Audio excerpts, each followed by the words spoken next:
Hello. तो दिवाली तो खत्म हो चुकी है। अभी दिवाली की शुभकामनाएं तो हमने बहुत सारी दी है, बहुत सारी मिली भी है। मगर रोजमर्रा के काम का जो कि प्रेशर है वो हम महिलाओं को ही मतलब सरवाइव करना पड़ता है, इससे झगड़ना पड़ता है। और जो कि बहुत महिलाओं को पसंद नहीं होता वो काम है लॉन्ड्री। लॉन्ड्री मतलब कपड़े धोना, कपड़े अपने जगह पे सेट करना, यहाँ तक कर जो उसका जो जर्नी है वो सब हमें मैनेज करना पड़ता है। आप वर्किंग हो या फिर होम मेकर, किसी भी प्रकार के आप महिला हो, आपको ये काम तो चूकता है ही नहीं। पहले तो हम कैसे करते थे कि हाथ से ही सभी कपड़े धो देते थे, लेकिन अभी हर घर में एक ना एक मशीन तो होती ही है। लेकिन कुछ कपड़े ऐसे भी हैं जो अभी भी हम हाथ से धोते हैं, जैसे कि हमारे बाहर जाने के कपड़े या फिर जो शादी त्योहारों पे हम डालते हैं वो कपड़े हैं। कुछ वाइट कपड़े हैं वो हम हाथ से ही धोते हैं। तो वही एग्रीगेशन जो है हम कैसे करें, इसी के बारे में हम इसी वीडियो में बात करने वाले हैं। तो वीडियो एंड तक जरूर देखिएगा, और अगर अच्छा लगा तो हमारे चैनल को सब्सक्राइब जरूर कीजिएगा, क्योंकि यहाँ पे मैं वो टिप्स आपको बताने वाली हूँ जिससे कि मेरा लॉन्ड्री रूटीन आसान हो गया है। किस मतलब बहुत सारी हद तक ये आसान हो गया है। मुझे अभी इसका बर्डन नहीं लगता, जो पहले बहुत ज्यादा लगता था, तकलीफ आती थी, या फिर मतलब सिरदर्दी था लॉन्ड्री मतलब। मगर अभी ऐसा नहीं होता। तो वीडियो एंड तक जरूर देखिएगा, आपको पसंद आइएगा तो लाइक कीजिएगा, शेयर कीजिएगा, क्योंकि चैनल अभी नया है तो आपकी सपोर्ट की बहुत ज्यादा जरूरत भी है।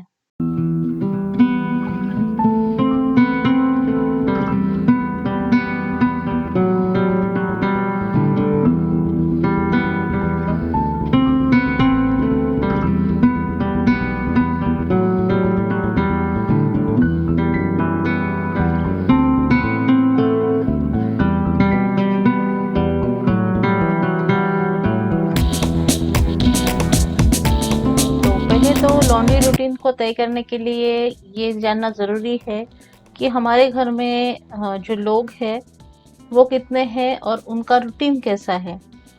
तो हमारे घर में कपड़े रोज ना धुले तब भी ठीक है, लेकिन कपड़ों का जो भी काम है वो रोजमर्रा के काम में हमें शामिल करना ही चाहिए।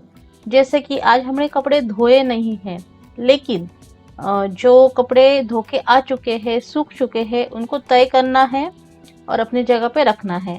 ये आज के काम में हम रखेंगे। कल चाहिए तो कपड़े हम धो सकते हैं, तो कल हम तय करने का काम नहीं करेंगे। लेकिन जो हमें काम बिल्कुल भी पसंद नहीं है, जैसे कि ये हो गया आयरनिंग हो गई कपड़ों की, उसके लिए हमारा एक हाफ एन आवर ऐसे डिसाइड कर लीजिए आप कि इस काम में ये हमें काम करना ही है इस टाइमिंग में। तो मेरा मानना ऐसा है कि बहुत सा हमारा जो प्रेशर है वो कम हो जाता है। इसके लिए एक टेक्निक है। मतलब हमारी जो नजर फिरती है ना हमारे घर पे, वहां पे बहुत सारा कूड़ा कचरा एक बाजू में, बहुत सारा कपड़ों का ढेर एक बाजू में, बहुत सारा झूठे बर्तनों का ढेर एक बाजू में। ऐसे हम आंखों से जब देखते हैं तो वो सब हमारा जो माइंड है वो कैप्चर करता है, और हमारे माइंड में अ, पूरा ऐसे जमलिंग हो जाता है कि मतलब जो भी हमारे विचार है वो एक सरल तरीके से नहीं जाते। ये मतलब ट्राई एंड टेस्टेड मेरा ये है कि आप जैसे ही आपके आजू बाजू में देखते हैं, जब सब क्लियर हो, टेबल टॉप्स हो या फिर बेड हो, या फिर आपका सिंक हो, ये सब आप जब क्लियर देखते हो ना, तो आपका माइंड क्लियर होता जाता है, आपके कंधे पे से बोझ हल्का होता जाता है। ये कोई भी आपके कंधे पे जबरदस्ती नहीं रख रहा है। समझ में आता है? तो मतलब ऐसे है कि अनुभव से ये मैं बता रही हूँ। जो मेरे सासू माँ के, जो मेरे माँ जी के अनुभव है, वो ऐसे बोलते हैं कि काम करके बैठो, काम छोड़ के मत बैठो। हम अब क्या करते हैं, हमारे पास हमारे एंटरटेनमेंट के लिए बहुत सारा वक्त होता है।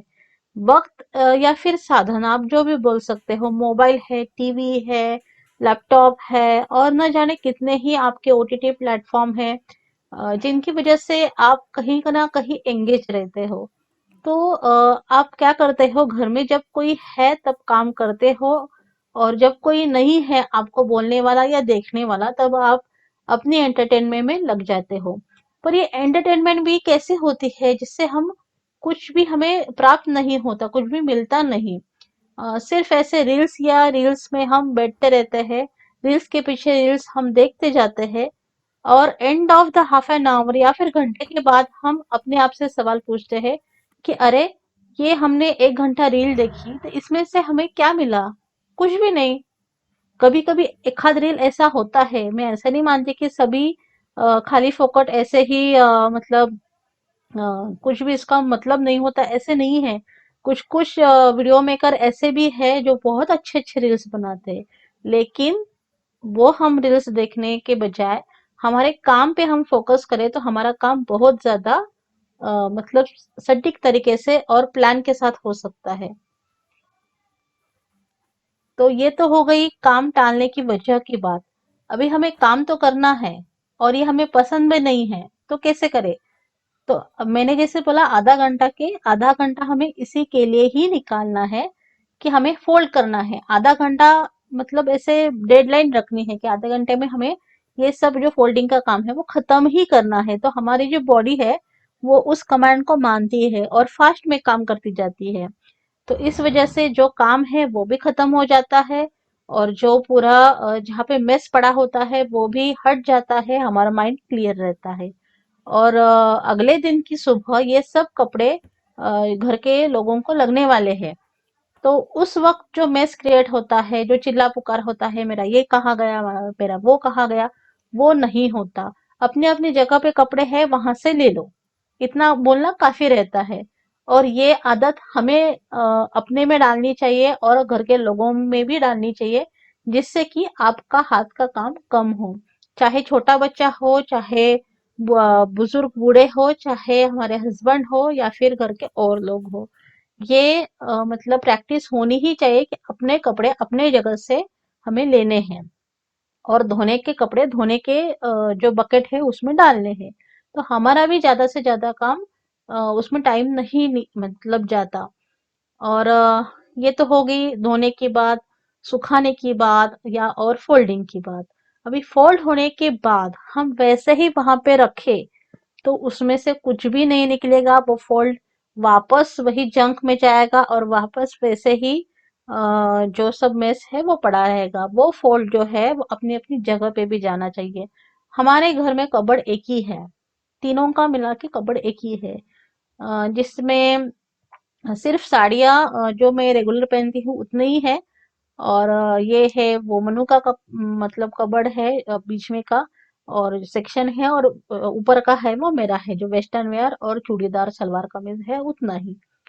अ, हमारी प्रैक्टिस ऐसी है कि हम त्योहार पे नए कपड़े लेते हैं, तब हमें 2 कपड़े लेने हैं तो हम 2 कपड़े कबर्ड से बाहर भी निकालते हैं, जो कि डोनेशन बॉक्स में जाते हैं, मतलब फेंकते नहीं, हम डोनेशन बॉक्स में जाते हैं। और इसी तरह से हमारा कपबोर्ड एक ही है और वो मेंटेन भी रहता है। जितना कम से कम हम मतलब वस्तुएं ले और वस्तुएं सहेज के रखे उतनी वो अच्छी रहती है, ये मेरा और हमारे घर के सबका मानना है। तो आपको ये प्रैक्टिस कैसी लगती है जरूर बताइएगा। अगर कुछ गलत लगा हो तो भी हमें कमेंट में लिखिएगा, और हमारे चैनल को सब्सक्राइब जरूर कीजिएगा। Thanks for watching guys.